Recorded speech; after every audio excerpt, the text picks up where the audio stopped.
Esto es Su Salud al Día, el podcast donde la salud de nuestra comunidad es la prioridad. Pablo Telechea, con expertos locales en cada episodio que responden tus preguntas, comparten recursos y nos guían hacia una vida más saludable. Gracias por estar aquí. Vamos al episodio de hoy. Amigas y amigos, bienvenidos a este podcast Su Salud al Día. Pablo Telechea, todos los viernes un nuevo episodio, pero siempre hablando de salud.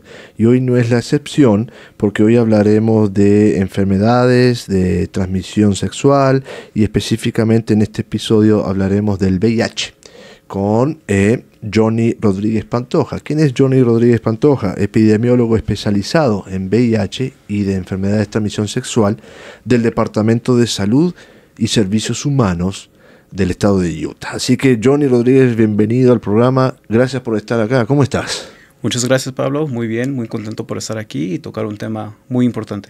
Es muy importante ese tema, a pesar de que, corrígeme si estoy equivocado, a pesar de que esta enfermedad está controlada, es muy importante hablarlo igual.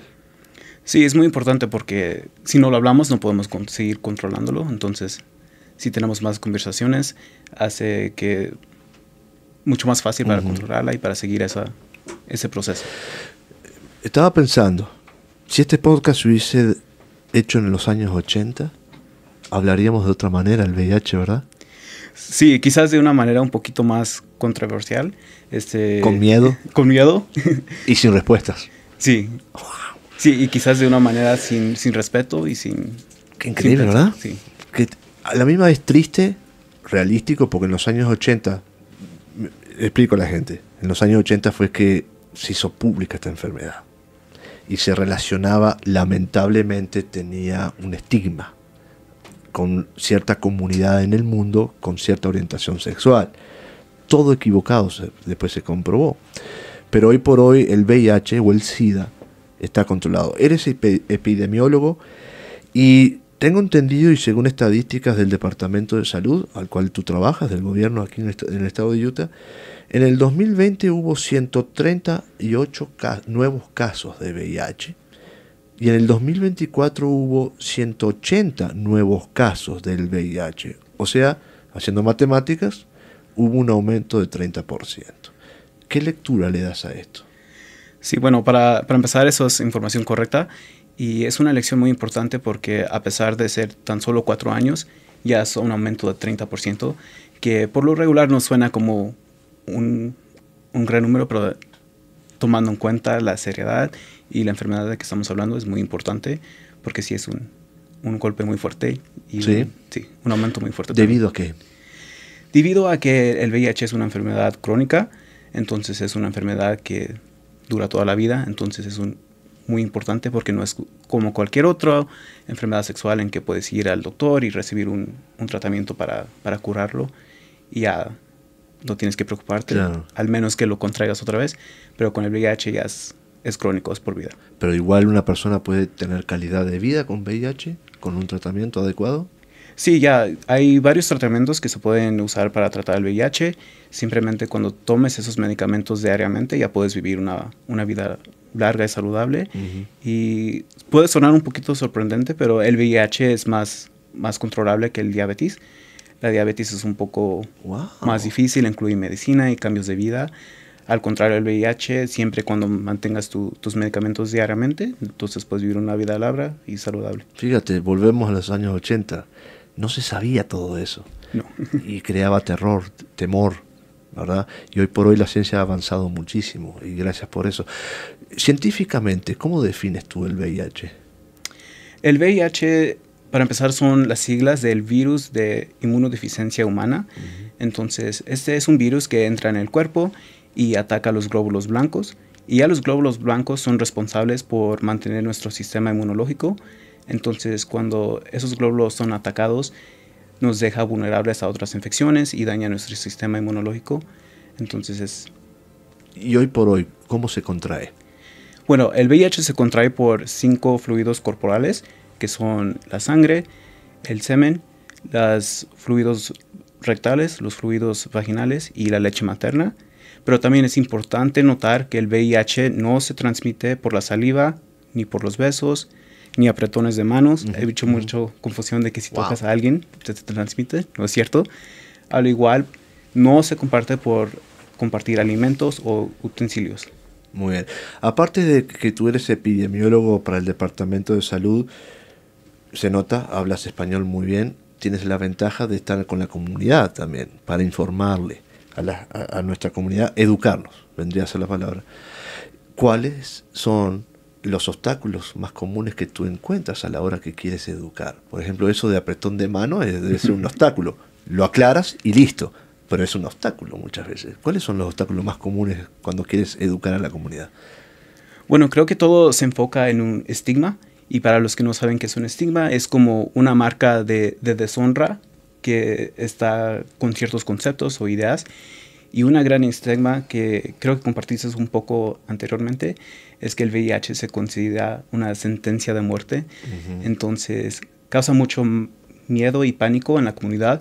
Entonces la comunidad no quiere aprender del VIH. Entonces hay una falta de educación en qué es el VIH, de lo básico, de cómo se transmite, como hablamos ahorita, cómo se trata, cómo se hace una prueba, si alguien sale positivo, qué puede hacer. Entonces, creo que ese miedo a conocer el VIH es algo que hace muy difícil en la comunidad hispana. Como que pensamos que si sé qué es, lo voy a contraer. Sí. Increíble, ¿no? Sí. Y simplemente nomás miedo de saber qué es. Claro. Tú dijiste, hay una estigmatización. Cuando se conoció por primera vez esta enfermedad, allá en la década de los 80,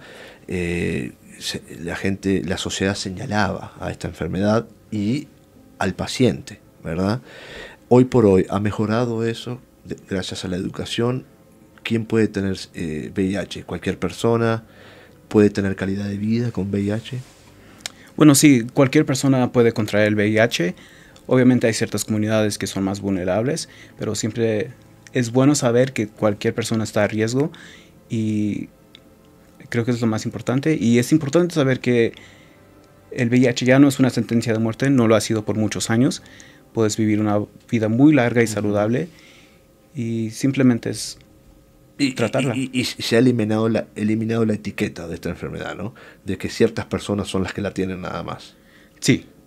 Sí, en los últimos años ya teniendo más educación, más información, me gustó mucho la comparación que has dicho a los 80. A los 80 no sabíamos nada y ahora ya estamos en un lugar mucho más adelantado y más educado. Okay.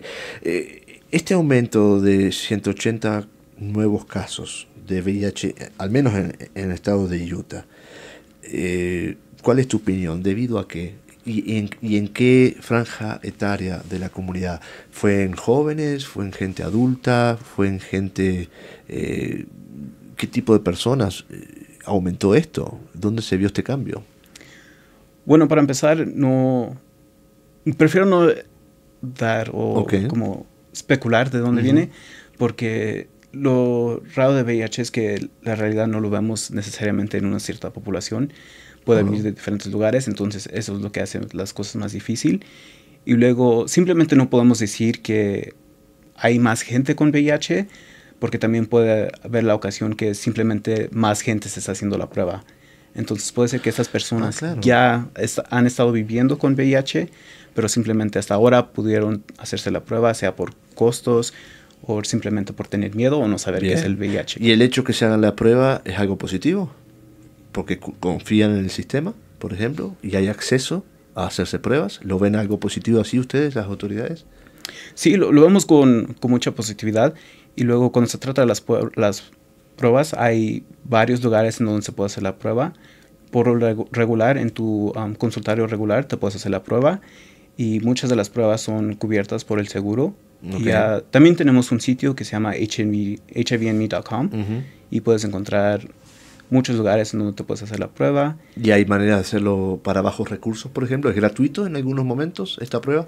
Sí, hay muchos centros de salud comunitaria y también tu departamento de salud local que muchas veces tienen eventos donde ofrecen las pruebas gratis. Okay. Y luego también para las personas que quizás tengan un poquito más de miedo de ir al doctor o no quieren tomar ese paso, existen kits que se pueden encargar en caso gratis en internet o lo puedes comprar en la tienda. Okay. Y ya te puedes hacer la prueba tú mismo en casa. Bien. ¿Qué dijiste? Miedo a ir al doctor. ¿Cuáles son los factores que a veces me impide ir al médico? Miedo, pero ¿miedo a qué? Miedo a tener esa conversación, porque a veces sabemos que quizás estamos a riesgo, pero no queremos que las otras personas sepan, porque otra vez ese estigma que a veces cargamos de la historia. Entonces es mejor a veces, queremos tener la respuesta, pero no estamos listos para tener esa conversación. Bien. Pero esto es privado, ¿el resultado siempre es privado? Sí, siempre. ¿Aún si se trata de un menor? Siempre. ¿Los padres no tienen por qué enterarse? Bueno, depende. La mayoría se considera aquí los 16, 17 años, pero ya algo menor de eso se tiene que involucrar los padres, porque ya es otro tipo de investigación, claro. Porque tenemos que saber si hay otra cosa que quizás esté causando un abuso. El riesgo. Sí, abuso, claro, o relaciones que no sean apropiadas. Muy bien, muy bien. ¿Qué estrategias, aparte de las que ya han mencionado, qué planes a futuro tienen ustedes como salud pública para seguir educando, seguir abordando este tema y normalizándolo? ¿Qué estrategias tienen como salud pública? Bueno, la estrategia número 1 es tratar de llegar otra vez a lo básico. Creo que en estos años recientes se ha perdido un poco el conocimiento del VIH, qué es el VIH, cómo se transmite, qué es la diferencia entre el VIH y SIDA y cómo son las medicinas y todo eso. Entonces, eso es una parte de nuestros proyectos del futuro. Reeducar constantemente. Sí, reeducar para que la gente siga aprendiendo y siga aceptando un poco más. ¿Qué otro paso de la estrategia tienen? Ya sería otra parte, sería una expansión de pruebas, hacer las pruebas más fáciles de conseguir y en un precio económico y gratis. Sí. Bien. ¿Por qué dijiste que hubo una época que la gente se olvidó del VIH, de que no se educó tanto? ¿Por qué? ¿Qué significa eso? Sí, creo que los tiempos han cambiado mucho y como por ejemplo en 2020 tuvimos el coronavirus y eso fue un gran enfoque. Que se enfocó en otra cosa, sí, ¿quieres decir? Sí, hay enfermedades que están más enfocadas y entonces perdemos el conocimiento a otras enfermedades que ya han existido por varios años. ¿No es por algo de negación de la sociedad? No necesariamente, sino la atención está en otro lugar. Ok, es bueno saberlo eso, porque me llamó la atención, porque qué bueno que lo diga un epidemiólogo. La gente a veces se olvida de que tiene que seguir educándose. Y dijiste algo más, la diferencia entre VIH y SIDA. Sí. Y muchas veces, te soy sincero, muchas veces en español me da la impresión que le decimos SIDA a las dos cosas. Porque el término VIH es una sigla o un acrónimo que no lo usamos tanto. Se nos hace más fácil usar la palabra SIDA. ¿Qué diferencia hay entre las dos? Bueno, sí. Sí he visto también que mucha gente se refiere al VIH simplemente como SIDA. Y es una diferencia en que empieza esta enfermedad como VIH. Ya si el VIH no se trata, no se toman los medicamentos, entonces ya después de ciertos años llega a convertirse en SIDA. Y SIDA es una sigla también. SIDA significa síndrome de inmunodeficiencia adquirida. Entonces, en otros términos, el SIDA es una complicación del VIH que no es tratado. Que no fue tratado. Sí. Entonces es importante reconocer que no todos los casos de VIH van a llegar a ser SIDA. Con esta información que me das, John, entonces me viene la pregunta, ¿cuántos casos hay? ¿O hay más casos de VIH o de SIDA oficialmente?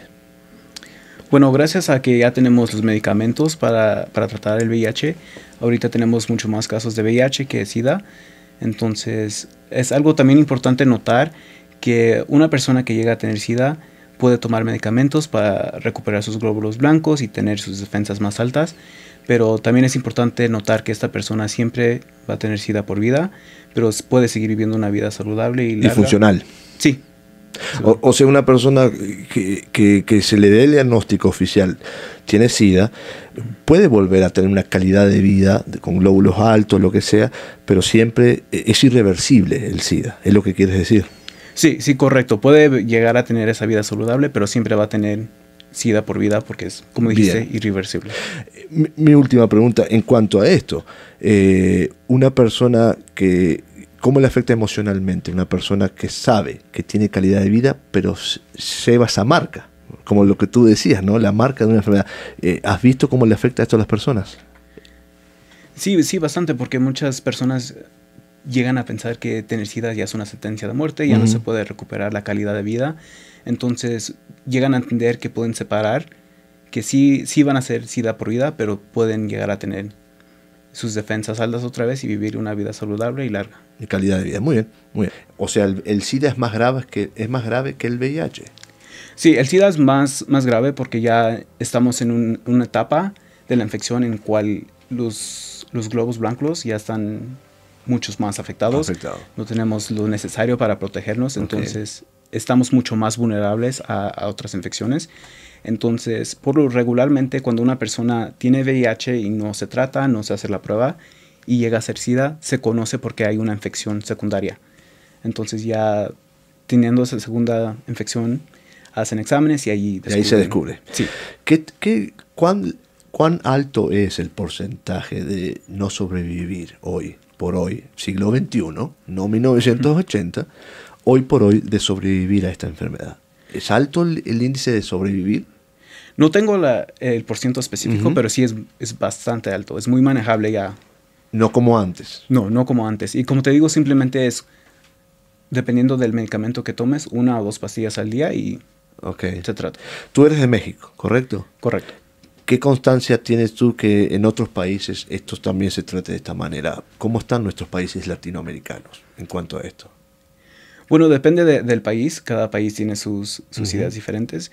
Pero creo que es importante saber que existen otros estigmas y otros sistemas diferentes en otros países. Entonces es un poquito difícil comparar cómo estamos haciendo las cosas. No, pero aquí. te preguntaba si una persona que contrae VIH, no sé, en Argentina, es un país reconocido, estable, vamos a decir Brasil, si contrae VIH, ¿puede tener esperanza de vida? Es difícil de hablar porque no. Eres muy correcto, muy justo. No, está bien. Porque quiero pensar de que la medicina traspasa fronteras, ¿no? Y admiro y reconozco el gran trabajo que hace el Departamento de Salud en Utah. Pero, por ejemplo, en otros estados, quedémonos en Estados Unidos, una persona que contrae VIH en Arizona, ¿más o menos tiene lo mismo que podría tener, que tiene en Utah? ¿Estamos hablando de lo mismo? Sí, cuando se trata de los Estados Unidos estamos casi todos al mismo nivel. Obviamente hay ciudades más grandes que tienen más recursos. Bien. Pero un programa muy importante que todos compartimos en los Estados Unidos es el programa Ryan White. Y este es un programa que ayuda a los pacientes con VIH de bajo recurso a pagar sus médicos, sus medicinas, digo. Y también incluso pueden ayudar con otros gastos. Hay muchas personas que necesitan ayuda a llegar a sus citas o necesitan ayuda en pagar su hogar o algo así. Entonces el programa de Ryan White tiene muchas oportunidades para ayudar. ¿Y ese programa está en Utah y el Departamento de Salud se adhiere a este programa también? ¿Trabajan juntos? Sí. En caso, el programa de Ryan White es parte de mi equipo. Entonces tenemos a personas en casa que trabajan con pacientes en la comunidad. Bien. Una última pregunta para terminar, pues viste que se fue rápido el tiempo, ¿no? Sí. ¿Qué acerca del entorno del paciente, la familia? ¿Cuál es la tarea de la familia cuando tiene alguien, un ser querido, con el VIH? ¿Qué es lo que ves? ¿Qué es lo que has observado? ¿Y qué es lo que hay que hacer realmente?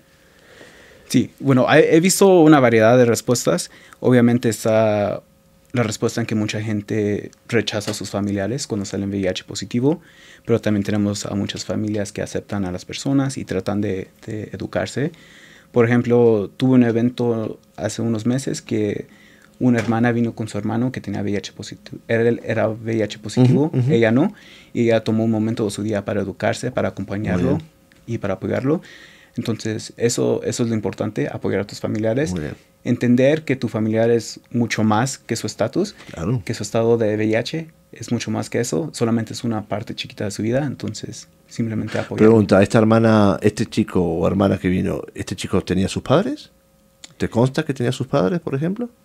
No sabíamos esa información, pero sí. te preguntaba, Sí. ¿por qué no vinieron los padres? ¿Verdad? Eso es importante también, pero tal vez no conocías. Pero yo te agradezco mucho, Johnny, por estar aquí. Johnny Rodríguez Pantoja, epidemiólogo especializado en VIH y enfermedades de transmisión sexual, que tendremos otro podcast contigo para hablar específicamente de las enfermedades de transmisibles o de transmisión sexual, ¿te parece? Pero gracias por estar aquí en este episodio. Muchas gracias a ti, Pablo. Un placer, un placer. Amigos, hasta la próxima. Su salud al día podcast @gmail es el contacto que usted con nosotros podemos tener para enviar email, comentarios, preguntas, y también saludo a toda la audiencia de radio pública de acá de Utah, PBS Utah Avanza 88.3, que también transmiten este podcast. Gracias a todos. Hasta la próxima. Esto fue Su Salud al Día. Comparte este podcast y unidos sigamos construyendo una comunidad más saludable. Pablo Telechea te da las gracias. Hasta la próxima. Traído a ustedes por Live On, la línea 988, University of Utah Health y University of Utah Health Plans.